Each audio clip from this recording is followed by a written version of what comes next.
All right, this is a strip, well actually three strips on student activism. One on high school stuff, one on black schools over here, and then just one on other colleges throughout the country, primarily on the South.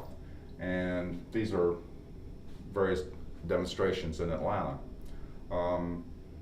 The thing on student activism, while this appeared in the Bird, it wasn't part of the 40th anniversary celebration. We created it for a special conference a year later in South Carolina, at the University of South Carolina.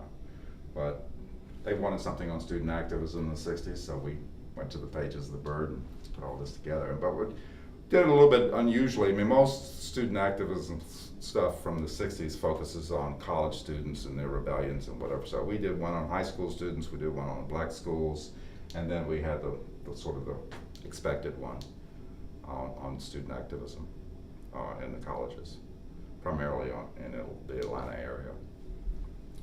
Most of these, we had a really incredible group of photographers who worked with us in the Bird, and so for the exhibit and anniversary, we took these pictures and blew them up and mounted them. I mean, it was pretty cheap, but we mounted them on just cardboard and then colored them.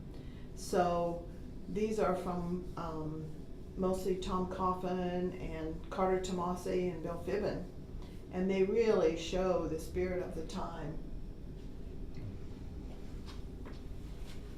And this young man right here is me, 40 some years ago.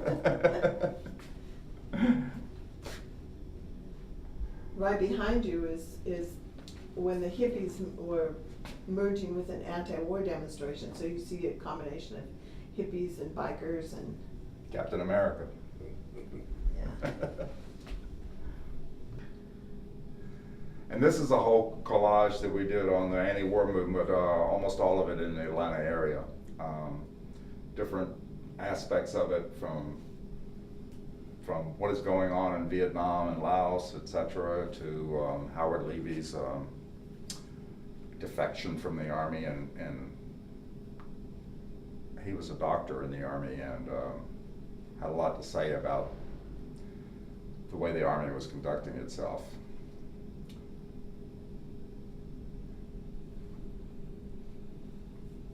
What we tried to do here at the top was to bring in, these are covers for the Bird, so we just showed the kind of variety of covers that we had that talked about the war and also talked about the demonstrations, like the one in Chicago, October 8th through 11th. So we took the demonstration that we had and tried to use the covers to get people to come to the demonstrations. This is also Don Stone, one of the first persons who went to jail for refusing induction. Right. He served every day a 5-year sentence for blocking the, he was a part of 5 SNCC guys who stood up by the Ford Factory Square where the selective service offices were. And the 5 of them got arrested and all of them did 5 years in jail. This panel here shows local news, and we put this in because we wanted to emphasize the fact that even though we did cover national issues like the war primarily, that we always did cover local issues, and so the paper was grounded in the community. And so here's just a variety of articles, including Georgia Power, mead workers, construction strikes, slumlord, to show that the Bird was really a community newspaper. And this picture was a picture taken down there at the municipal market in Atlanta. And there's a big debate about whether that's Angela Davis or not. It's not Angela Davis. No, it's not.